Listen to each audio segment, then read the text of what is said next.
한번 고백합시다. 복음의 핵심인 예수님의 부활. 복음의 핵심인 예수님의 부활. 우리 기독교의 핵심은 십자가와 부활과 그리고 재림, 이렇게 큰 핵심이 세 가지죠. 십자가와 부활과 주님의 다시 오심, 이 세 가지 핵심인데, 그 가운데 부활이라는 것은 어떤 종교에서도 감히 흉내낼 수 없는 그런 부분들이죠. 그래서 우리 믿음이라는 것은 그야말로 죽어도 다시 사는 그런 어떤 믿음이 있을 때에 세상에서 담대할 수 있는 것뿐만 아니라 결국 사단의 권세를 이길 수가 있다라는 얘기입니다.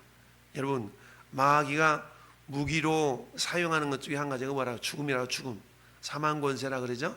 그래서 아무리 우리가 예수를 믿어도 부활에 대한 확신이 부족하면 우리가 죽을까 봐서 몸살이는 신앙생활을 할 수밖에 없습니다.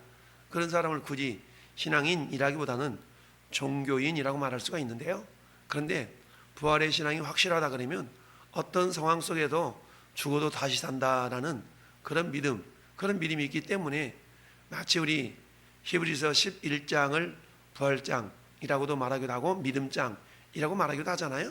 히브리서 11장 저 뒤쪽에 가보니까 어떤 사람들은 정말 엄청난 환난과 박해와 핍박을 받았음에도 불구하고 그들은 죽음을 두려워하지 않았어요. 왜냐하면 더 좋은 부활이 있음을 믿었기 때문에 그랬다. 할렐루야. 그러니까 그들은 당연히 부활도 믿었지만 근데 부활에도 더 좋은 부활이 있다. 이거는 그들이 고린도전서 15장에 나타나고 있는 그 부활장에서 어떤 사람의 부활은 해 같은 부활의 영광이고 어떤 사람의 부활은 달과 같은 부활의 영광이고 어떤 사람은 보일락말락한 그런 별과 같은 그런 영광의 모습이 있다라는 것을 성경은 말씀하고 있기 때문에 부활도 똑같은 부활이 아니라 그 영광이 좀 다르다. 나는 우리는 더 좋은 부활의 영광을 사모하며 기대하며 준비하는 그런 자들이 되어야 될 줄로 믿습니다. 여러분, 베드로와 요한이 복음을 전하는 새 그야말로 안전뱅이가 낫는 40년 동안이나 걸어본 적이 없는 사람이 낫는다고 생각해 보세요. 이거는 세상 말로 눈이 뒤집어질 상황 아니겠어요? 그러니 사람들이 그런 사도 베드로의 복음을 듣고 그분이 내가 아니야, 죽었다가 다시 살아나신 예수님이셔, 그분이 살린 거야, 이러니 예수님을 안 믿을래야 안 믿을 수가 없는 거죠. 오늘날에도 역시 마찬가지죠. 우리가 복음을 전하는데 그 예수 믿으세요 라고만 해서 믿을 수도 있지만 그러나 저는 여러분들은 하나님의 형상입니다. 할렐루야. 세상 사람들은 뭐라고 그랬어요? 우리를 보고 하나님을 발견한다고 그랬죠. 그러니까 저는 여러분들의 변화된 모습을 보면서 세상 사람들은 하나님이 계시기는 한가 봐, 저 양반 저렇게 변하는 거 보니까. 우리 세상적으로 말하면 사람이 갑작스럽게 변하면 죽을 때가 다 됐나 봐 이렇게 얘기를 하기는 하지만 그쵸, 우리는 옛사람은 죽고 예수로 말미암아 새 사람으로 사는 거니까. 할렐루야. 그래서 세상 사람들은 어떻게 하나님이 살아계신 것을 알 수가 있어요? 전에 여러분들이 믿는 모습을 보면서 하나님이 살아계신 것을 알 수가 있는 거죠. 세상 사람들은요 그저 지나가는 것 같지만 우리 예수 믿는 사람들을 유심히 쳐다봅니다. 그래서 제가 하루라도 저 평택역에서 전도를 쉬면 물론 쉬는 날은 없지만 쉬면 그 사람도 그래요. 어제는 안 나온 것 같아요. 어제는 없는 것 같아요. 이렇게 얘기하는 경우가 종종 있습니다. 물론 시간이 이렇게 맞지 않아서 늦은 시간이나 이렇게 전도하러 나가면 그 사람은 항상 그 시간에 다니는 사람들이 있잖아요. 그렇게 얘기하는 경우를 왕왕 보게 되는데요. 그렇습니다. 사도 베드로와 요한이 복음을 전하는 가운데 예수 그리스도의 부활의 복음이 전파되니까 사람들이 놀랍게 된 겁니다. 그래서 3,000명, 오늘 본문은 5,000명이나 되는 사람들이 예수를 믿었다 그러니까 이 당시에는 어때요? 사람 숫자를 헤아릴 때에 남자 성인 장정만 보통 헤아리잖아요. 그러니까 5,000명이나 됐다는 얘기는 오병이의 이적을 통해서 그야말로 그들을 먹었던 사람들처럼 한 2만 명 정도, 이 당시에 예루살렘 성읍에 사는 사람들 한 5만 명 정도로 잡거든요. 그러니까 거의 모든 사람들이 예수를 믿었다 할 정도까지 그렇게 많은 사람들이 예수님을 믿은 거예요. 우리나라 초대교회에 있다. 여러분, 우리가 1907년에 평양에 대붕이 일어났을 때 그런 얘기 하잖아요. 평양 시민의 주일날만 되면 평양 모든 상가가 전부 다 문을 닫았다고 그러잖아요.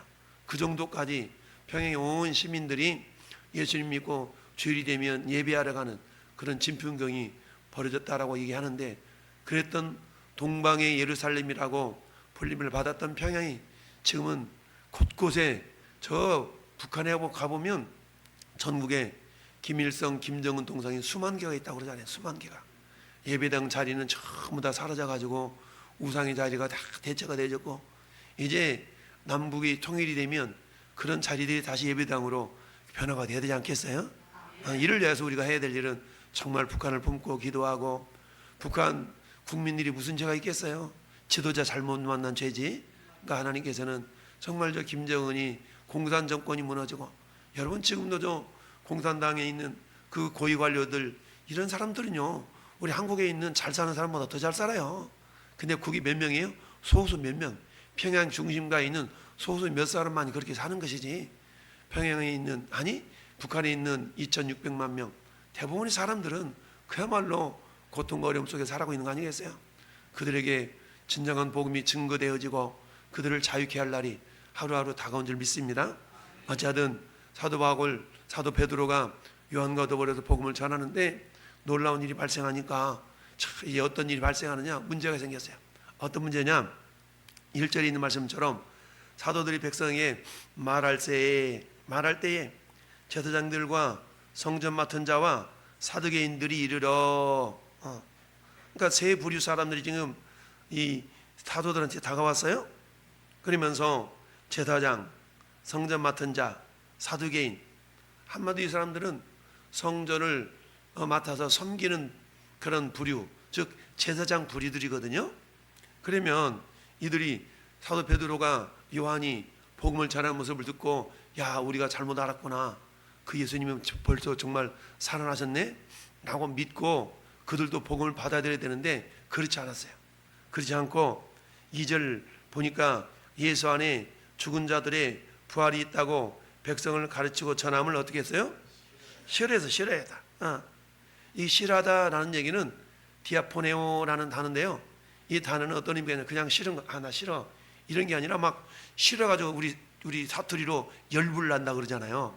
막 괜히 막 열불 나는 이런 어떤 모습이 이 디아포네오라는 단어예요. 그러니까 이 제사장들과 성전 맡은 자들과 사두개인들이, 사도들이 부활의 복음을 전하는 것을 싫어하는데, 그냥 싫어하는 게 아니라 막 열불 내면서 막 싫어하는 거예요. 우리 흔히 그러잖아요. 너 왜 그래? 너 좀 오버한다? 막 그러잖아요. 그러니까 이 사두개인과 제사장들과 성전 맡은 사람들이 열내는 게, 성내는 게, 화내는 게 오버하는 거예요. 그럼 왜 이들이 이렇게 오버할 수밖에 없었을까? 그 이유가 4절에 있잖아요. 그 이유는 뭐래요?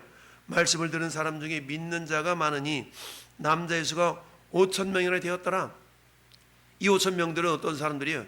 예전에는 사두개인들, 성전 맡은 사람들, 제사장들의 가르침을 잘 받고 자기들의 말을 잘 듣고, 자기들이 이렇게 하라 그럼 이렇게 하고, 저렇게 하라면 저렇게 하는, 한마디로 말하면 제사장, 성전 맡은 자, 사두개인들의 유익을 위하여, 그들의 유익을 위하여서 이렇게 말을 잘 들어줬던 사람들이에요. 그런데 이들이 부활의 복음을 전해 듣고 확 바뀐 거잖아요.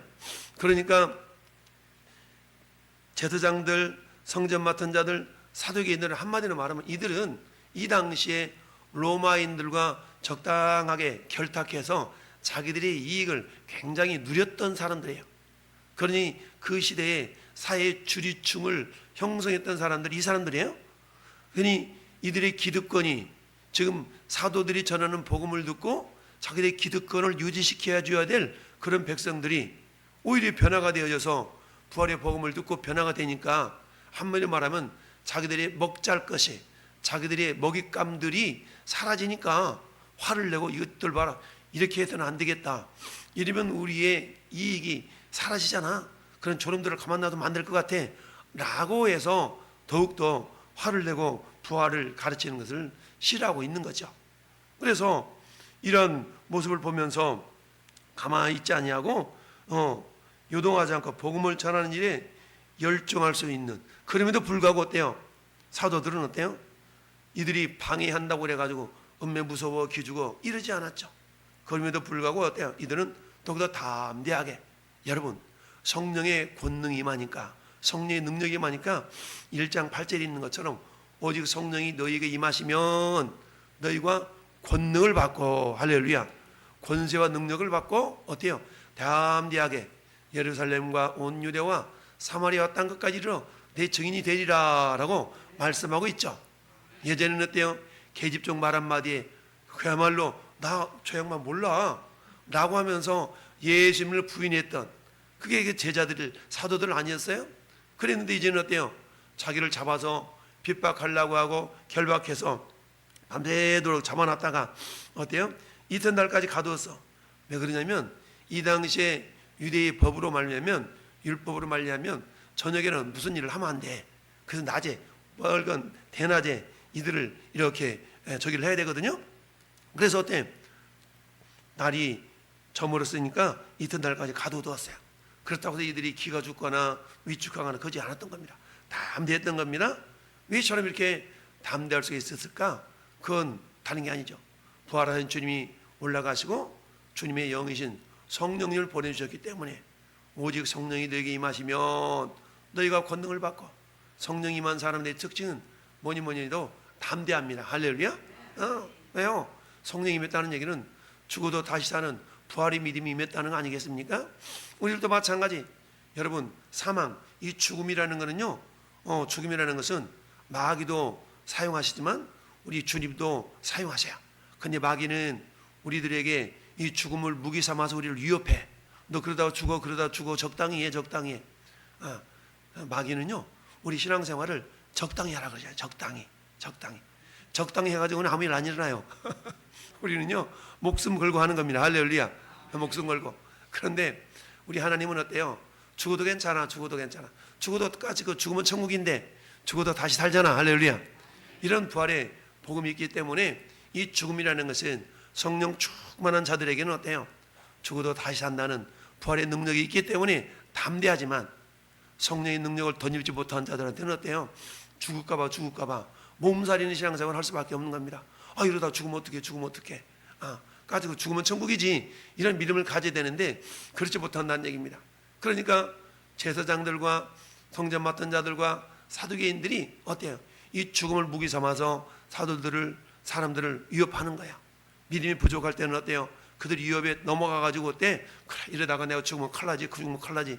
이러면서 그들이 위협에 굴복했지만 어때요? 이제는 어때요? 성령이 탁 임하니까 뭐니도 죽어도 다시 산다는 부활의 권능이 탁 경험이 되니까 까짓건 뭐 죽으면 그만이지, 죽으면 천국이지 라는 믿음의 권세가 있는 줄 압니다. 그렇습니다.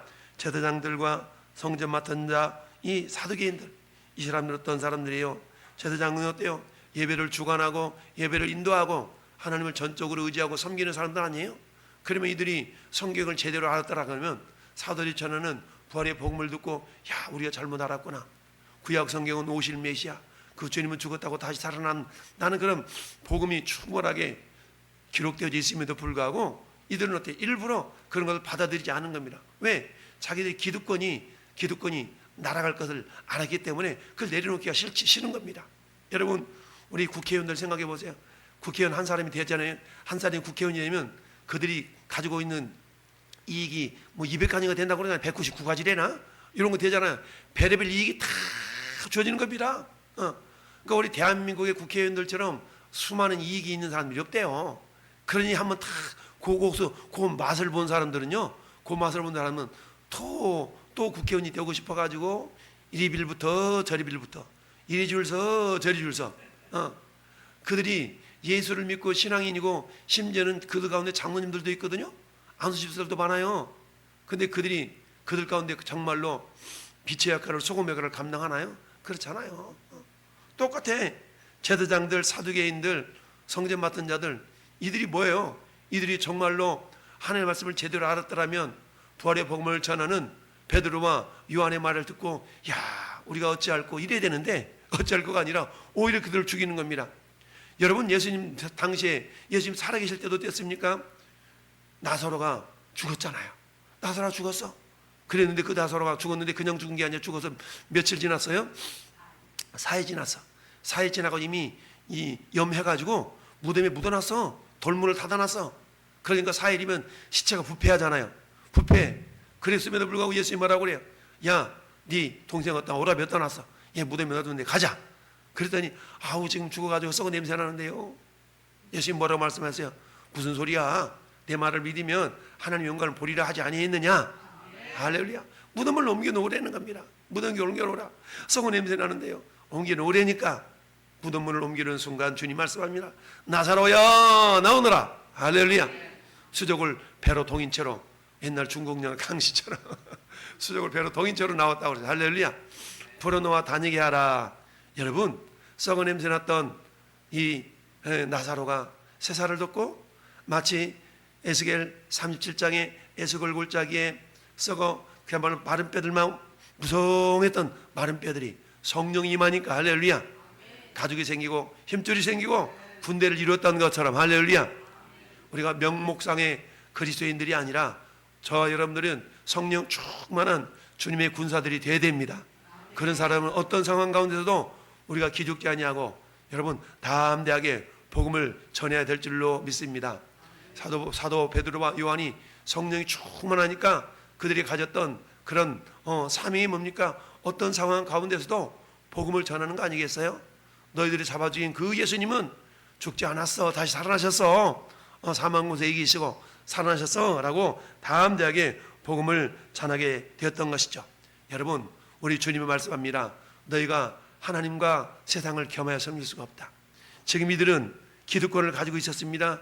누리고 있었습니다. 그러다 보니까 그들에게 복음이 증거되어져서 그런 걸 다 내려놓고 회개하고 진정 부활의 주님을 믿어야 되는데 자기들의 기득권을 내려놓기가 싫은 거예요. 내려놓기 싫은 거예요. 그러니까 어때요? 그들이 복음을 받아들이지 아니하고 복음을 전하는 자들을 오히려 박해하고 있는 것이죠. 그래서 주님 뭐라 말씀하세요? 부자가 천국에 들어가기는 낙타가 바늘귀로 들어가는 것보다 더 어렵다 라고 말씀하고 있죠. 여러분 모든 부자가 그런 건 아니지만 일반적으로 자기의 부요함을 의지하고 살았던 사람들은 그걸 내려놓기가 쉽지 않다는 얘기입니다. 할렐루야. 그래서 주님은 마태복음 6장에서 너희가 하나님과 재물을 겸하여 섬길 수가 없다 라고 말씀하고 있는 것이죠. 그래서 여러분 이 부활의 진리라는 것은 뭐냐? 부활의 진리는 사단의 사망 선과도 같은 겁니다. 여러분 예수님 십자가에 죽으셨을 때 마귀는 쾌재를 부르는 거 아니겠어요? 내가 이겼다. 내가 이겼다. 이렇게 쾌재를 부르고 있을 때 우리 주님이 3일 만에 살아나셔서 어때요?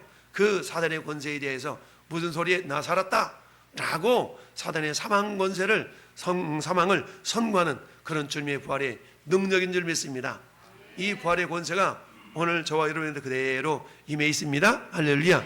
이제 성령의 충만함을 통하여서 어떤 상황 가운데서도 우리가 죽음이 두려워서 몸살이는 신앙인이 아니라 죽어도 다시 산다는 부활의 권세, 부활의 권능을 가지고 어떤 상황 속에서도 사단의 세력에 굴복당하지 아니하고 죽어도 다시 사는 믿음을 가지고 우리가 복음을 담대하게 전하여서 주님의 나라를 확장해 나가는 여러분 주님 내가 주님 나라의 이야기입니다. 주님 나라에 보았습니다. 라는 그런 기둥과 같은 주님의 귀한 동역자들로 오늘 하루도 쓰임받기를 예수님의 이름으로 축원합니다. 아멘.